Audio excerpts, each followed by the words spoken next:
Welcome to session 1. We are going to kick off with this idea of change, which is incredibly hard for everyone. It's something that I struggle with too in certain areas, and so there are some fundamentals to understand about why change is so hard from a neurological point of view, a behavioral point of view. There are lots of reasons we struggle to change, but it doesn't mean we can't. And it doesn't mean there's something wrong with you if you can't or if you struggle, because we're all in the same boat. We're going to cover exactly what I've just said, why it's hard and how to do it anyway, because we know we want to change. We're going to look much more closely at ways of changing that are sustainable, the ins and outs of how to do that, and then how to make it stick so that whatever it is you expend energy on changing, you are successful with that change. We kick off with assessing how motivated we are within ourselves, because that's an important aspect to whether or not we're going to be successful in our change. We need to look at changing the underlying software. So what are the messages that we give ourselves on a regular basis about whether or not we can change? We need to understand that the brain is pattern focused. So you need to find ways to get it to accept a new pattern. We also need to consider that important and urgent are two different things. And we'll go into these details, but one is definitely more important than the other, although one commands your attention much more easily than the other does. The fear of giving up something that you really enjoy. I think this is something that I find many people who don't know exactly how I work when they first come to see me are a little bit nervous about they are a little bit nervous about what I'm going to tell them to give up. So they're a little bit reticent about saying they're all in before they've fully understood what that means. So I understand that that is a common fear. Fearing resistance. So finding ways to deal with that, fearing the journey itself, and we need to look at ways to make that very manageable. So from a smaller steps process, rather than I want to lose 30 kilograms or I want to run a marathon. We need to break it up into smaller steps to make it less overwhelming. How motivated are you? Naught being, I really don't ask me to do a thing, or I know I need to, but I don't really want to. Up to, I'm so excited, tell me yesterday what I should do. You might be somewhere in between the two, of course. So just give yourself a number, because it's quite nice to score yourself at the end of this particular session again, after you've discovered why it's so hard to change your habits. Changing your software. This is a very important, hence it being first, it's a very important aspect of change.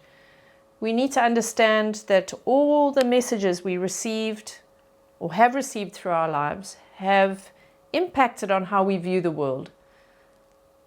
In general, by the time we are 6 or 7 years of age, we have adopted our parents' worldview, our carers, the people who are fundamentally influencing us at that time. And so our worldview is based on what we've learned from them. If these worldviews, these perceptions are not serving you at this time, perhaps there's something you really need to change, but you're aware that the messaging underlying it is not supporting your goals.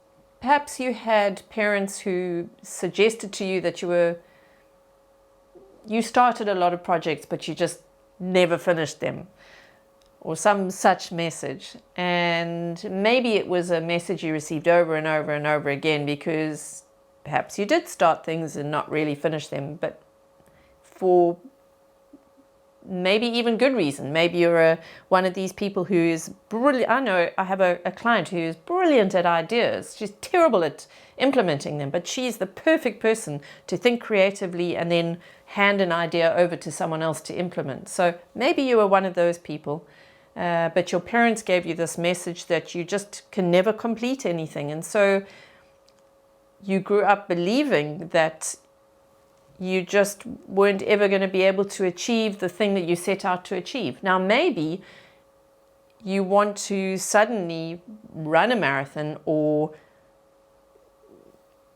get into a smaller size dress, or I don't know what, whatever your goal is. But you have this underlying script that's saying, oh, well, you can start this and you'll be fine to start it, but don't think you're going to finish it, because you never finish anything. So we're very, very influenced by these messages, and sometimes we're not even aware of them, but they are fundamental to whether or not we are going to succeed. So it's almost like raising the bottom of the iceberg. We've got the tip showing, but we actually want to see what's under the water, because that tells us what we're up against and what we really need to change in order to have success. To change, you need to be aware of the programming, and we need to think about what is useful to you and what isn't.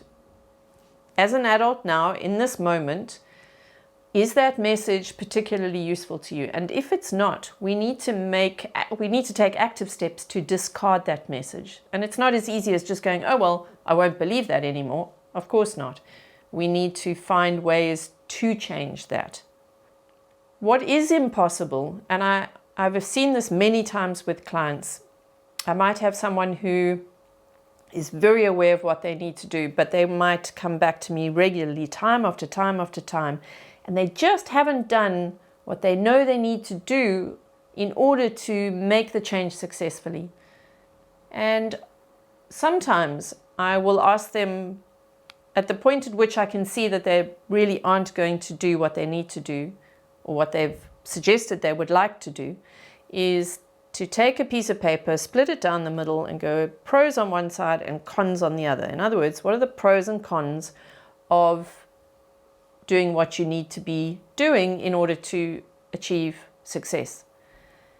And the pros are usually quite easy. So let's take weight loss as an example. It's very easy to say, oh, well, I'll feel better about myself. People will see me in a more positive way. My husband or my partner or my boyfriend will find me very attractive. Or if I'm single, I'll score more easily, whatever it is. You're going to write those all down. But it's the cons that we're really interested in, because if there's even just one underlying message that says, I'll give you an example. I had a client who eventually, after conversation and then getting her to do this exercise, she came and she said, I've realized that I don't want to lose the weight because I really don't like my husband anymore. And if I drop weight, I'm going to feel very attractive. And I know that's going to take me into a place. I don't want to break up my home. We've got children. I want to make sure that they get through their schooling without any disruption to that. And I know that if I do this and I go out and I start enjoying my new look, I'm going to leave my husband. So I thought that was brilliant insight. I must be honest. I thought that was, very astute. But that was, it didn't matter how many pros there were to losing weight. That one con was going to just keep her there, because it was fundamental to what she believed about the world and how children survive certain situations, etc., etc. So that's a very useful exercise to do if you find that you are constantly, on the one hand, you really want to lose weight or get healthy or consistently exercise or whatever it is, but you always end up sabotaging yourself or never quite achieving it. So that's when you do that exercise. Very useful.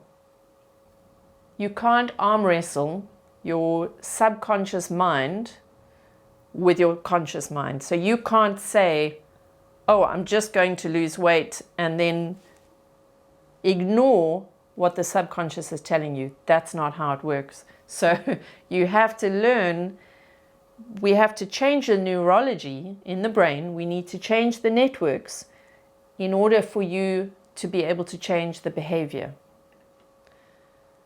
The brain is pattern focused.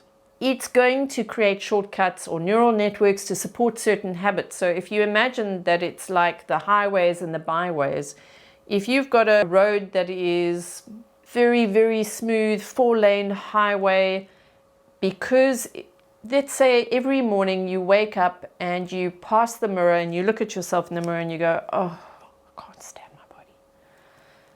This is a terrible message.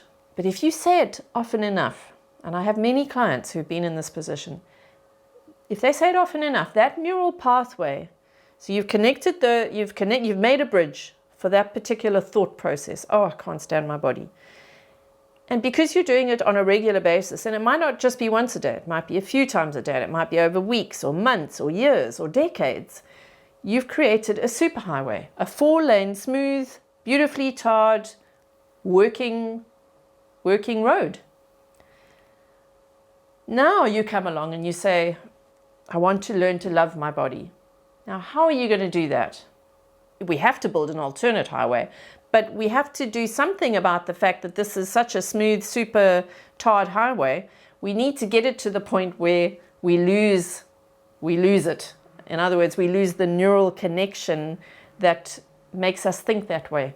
We have to find a way to build an alternate highway and make that superhighway become the pothole, derelict, unused byway. And that's what we're going to be focusing on doing, is because that is actually a neural exercise. We need to, what happens in the brain is that you create networks that support a particular thought process.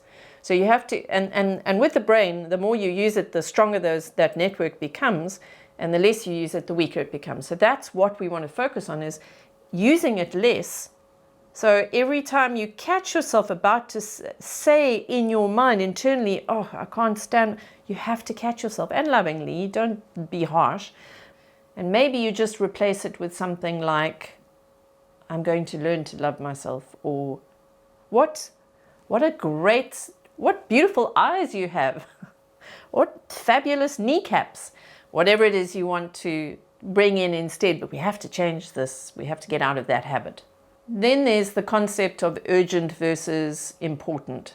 And let's say our goal to lose weight is important to us because we feel bad about the fact that we're carrying too much weight. It doesn't make us feel good. We're aware of it. We're uncomfortable. And we just feel self-conscious about it. So we know that that's a very important, because it impacts on how we feel, it's a very important goal. The problem with important goals is that they don't tend to offer immediate results. So there's no immediate consequence of me not eating a healthy meal today. It's not really going to change how I feel. And I won't notice if it impacts negatively on that important goal. That's the problem with important, is it's quite far in advance in terms of the goal that we're looking for, and we need a whole lot of supportive behavior in order to achieve that goal. However, when we deal with urgent tasks, we have a result, we have a consequence, we have a tangible outcome.